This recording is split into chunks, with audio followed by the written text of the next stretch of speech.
سارے کافر اکٹھے ہو کے آ گئے تھے، حضور کے گھر کا گھیرا ڈال لیا تھا کہ آج چھوڑیں گے نہیں، لیکن حضور ان کے سروں میں خاک ڈالتے گزر گئے۔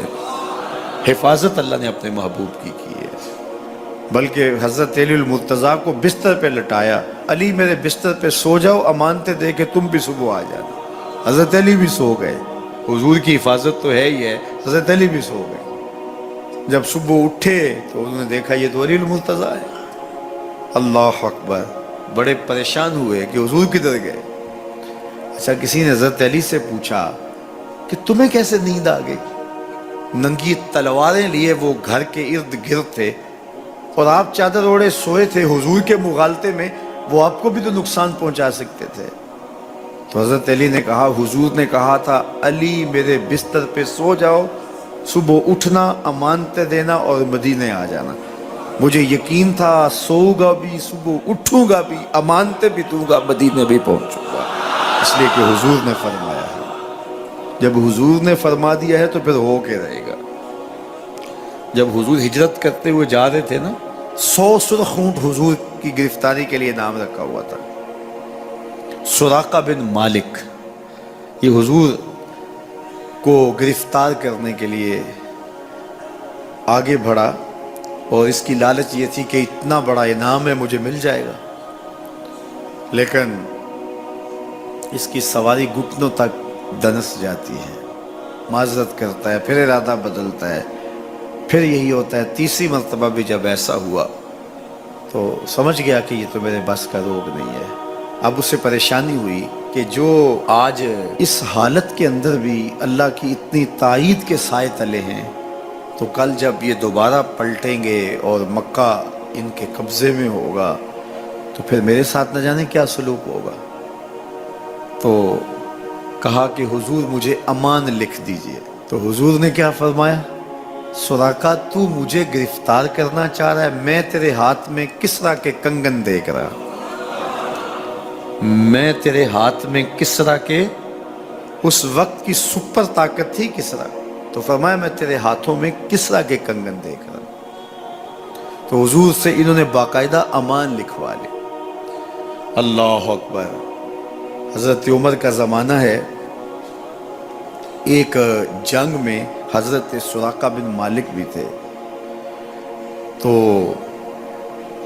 کافر قلعہ بند ہو گئے، اور یہ جب ان کے اوپر حملہ آور ہوتے ہیں تو وہ اندر سے پتھر پھینکتے ہیں، فصیل عبور نہیں کی جاتی۔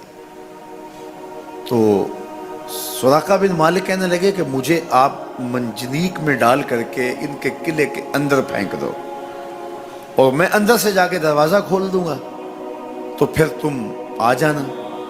تو لوگوں نے کہا سراقہ کیا بول رہے ہو؟ وہ بڑی غلیل کی طرح منجنیق ہوتی ہے، کہا اس میں ڈال کے تجھے پھینکیں گے، جب تو گرے گا تیری ہڈیاں باقی نہیں بچیں گی، پھر وہ تلواریں لیے کھڑے ہیں تجھے زندہ چھوڑیں گے۔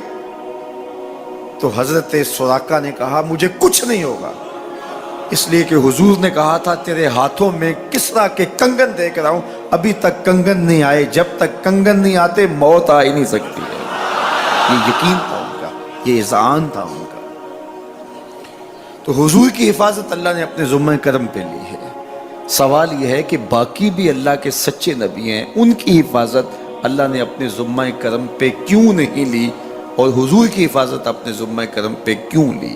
باقی بھی کتابیں اللہ کی سچی منزل من اللہ کتابیں ہیں، ان میں تحریف راہ پا گئی، لیکن قرآن مجید کی حفاظت اللہ نے اپنے ذمہ کرم پہ لی۔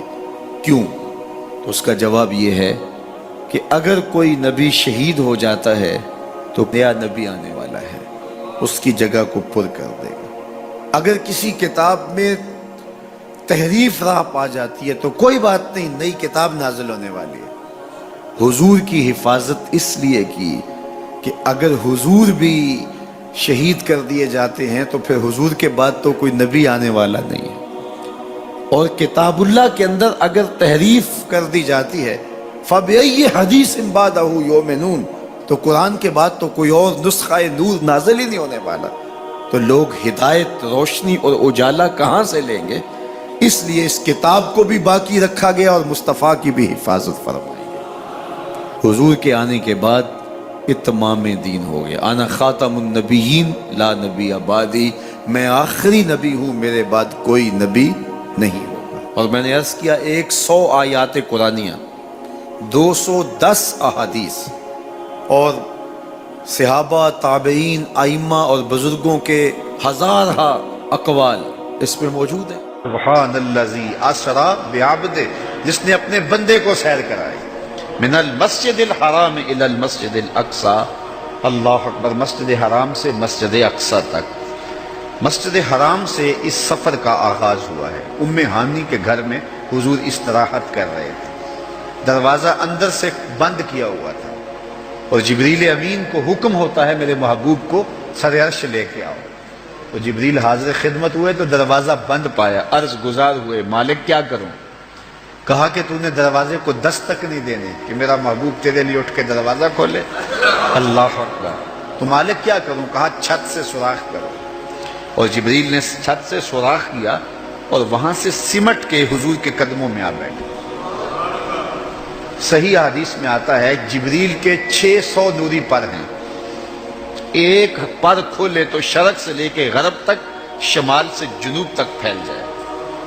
اور اتنے بڑے بڑے 600 پر، تو 600 پر جس جسم پہ ہوں گے وہ جسم کتنا بڑا ہوگا. معراج کی شب چھوٹے سے سوراخ سے آیا، دنیا کو بتایا کہ محبوبوں کے در پہ آئیں تو بڑے ہو کے نہیں چھوٹے ہو کے آیا کرتے. تیرے ہندیاں سندیاں محبوبہ، اگر آپ کی توجہ ہو تو، تیرے ہندیاں سندیاں محبوبہ، میں کافر ہوا جے میں ہوا. اپنے وجود کی جب تک نفی نہیں نہ کی جاتی کچھ ملتا ہی نہیں ہے. جبریل سمٹ کے حضور کے قدموں میں آ بیٹھا. محبوب اب بھی سوئے ہوئے. اللہ اکبر. تبارک اللہ، شان تیری تجھی کو زیبا ہے بے نیازی.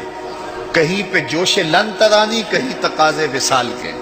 کوئی کوہ طور پہ جا کے کہہ رہا ہے رب ارنی انظر الیک، مالک دیکھنا چاہتا ہوں نقاب اٹھا دے. جواب ہوتا ہے نہیں نہیں تم نہیں دیکھ سکتے. اور ادھر محبوب سویا ہے، جبریل حاضر خدمت کھڑا ہے. محبوب اٹھو، رب انتظار کر رہا ہے. وہ جبریل قبل قدمہ، میرے محبوب کے قدم چوم لے. تو جبریل نے اپنے کافوری ہونٹ حضور کے قدموں پہ رکھ دیے. قبل تفعیل ہے، تفعیل کثرت ماخذ چاہتا ہے، یعنی اس کا معنی یہ نہیں کہ ایک بار چوم، اس کا معنی ہے بار بار چوم. تو جبریل حضور کے قدم چوم رہے ہیں. بشرط چادر تان کے ستا، نور چمے پہ تلیاں. بشرط چادر تان کے ستا، نور چمے پہ تلیاں. جس دی خاطر سجیاں ہویاں نے عرش بری دیاں گلیاں. بشرط اگے وددا ہی جاوے، دوری رہ گیا تھلے. جس ویلے انہوں ود دیاں ویکھیا، آکے بلے بلے بلے. کوئی حد ہے ان کے عروج کی، بلغ العلاب کمال. حضور علیہ السلام کو ام ہانی کے گھر سے حتیم میں لایا گیا. صحیح حدیث ہے. حتیم میں لا کر حضور کے صدر انور کو چاک کیا گیا اور قلب اطہر حضور کے سینے سے نکال کر کے ایک تشتری میں رکھ کے آب زمزم سے غسل دیا گیا. اور حضور فرماتے ہیں یہ سارا منظر میں کھلی آنکھوں سے دیکھ رہا ہوں. حضرت امام بدر الدین عینی علیہ رحمہ عمدۃ القاری شرح صحیح بخاری کے اندر لکھتے ہیں کہ جو ہی حضور کے قلب اطہر کو دیکھا تو جبریل اشش کر اٹھے. انہوں نے لفظ کیا کہے، قلب وقیع فیہ عینان تبصران و اذنان تسمعان. واہ واہ کیسا دل ہے جس میں دو آنکھیں ہیں جو دیکھتی ہیں، دو کان ہیں جو سنتے ہیں. حضور کا دل عام لوگوں کے دلوں کی طرح نہیں ہے. اعلیٰ حضرت نے جو قصیدہ سلامیہ لکھا ہے، جو عموماً مساجد میں نماز جمعہ کے بعد پڑھا جاتا ہے، تو اس میں آپ نے ایک تو حضور کے معجزات کا ذکر کیا ہے اور دوسرا اس قصیدہ سلامیہ میں حضور کے ایک ایک عضو بدن پہ سلام پڑھا ہے. کبھی انگلیوں پہ سلام، نور کے چشمے لہرائیں دریا بہیں، انگلیوں کی کرامت پہ لاکھوں سلام. کبھی ہاتھوں پہ سلام، ہاتھ جس سمت اٹھے غنی کر دیا، موج بحر سماحت پہ لاکھوں سلام. کبھی بازوؤں پہ سلام، جن کو بارے دو عالم کی پرواہ نہیں، ایسے بازو کی قوت پہ لاکھوں سلام. کبھی ہونٹوں کو سلام، پتلی پتلی گلے قدس کی پتیاں، ان لبوں کی نزاکت پہ لاکھوں سلام، کبھی حضور کے سر انور کو سلام جس کے آگے سرے سربراہ خم رہے، اس سرے تاج عزت پہ لاکھوں سلام۔ ایک ایک عضو بدن پہ سلام پڑا ہے، تو ایک ایک عضو پہ سلام پڑھتے پڑھتے جب اعلی حضرت حضور کے دل پہ آئے تو اعلی حضرت کا قلم رک گیا۔ اور اب اعلی حضرت کی یہاں بولی دیکھیے، یہاں آئے تو بولے دل سمجھ سے ورا، ایک ایک عضو کی بات کی ہے، احادیث بھی ملتی ہیں، اب حضور کے دل کے بارے میں کیا لکھوں؟ اعلی حضرت بولے دل سمجھ سے ورا، مگر یوں کہوں گنچائے راز وحدت پہ لاکھوں سلام۔ یہ اللہ کے رازوں کا امین ہے حضور کا قلب اطہر۔ اللہ اکبر، کائنات کی سب سے بڑی حقیقت حضور کا قلب اطہر، وہ دل جس میں خدا کے جلوے سموئے ہوئے ہیں۔ اللہ اکبر۔ حضور فرمایا تنام عینایا ولا ینام قلبی، لوگوں سنو، میری آنکھیں سوتی ہیں، میرا دل نہیں سوتا۔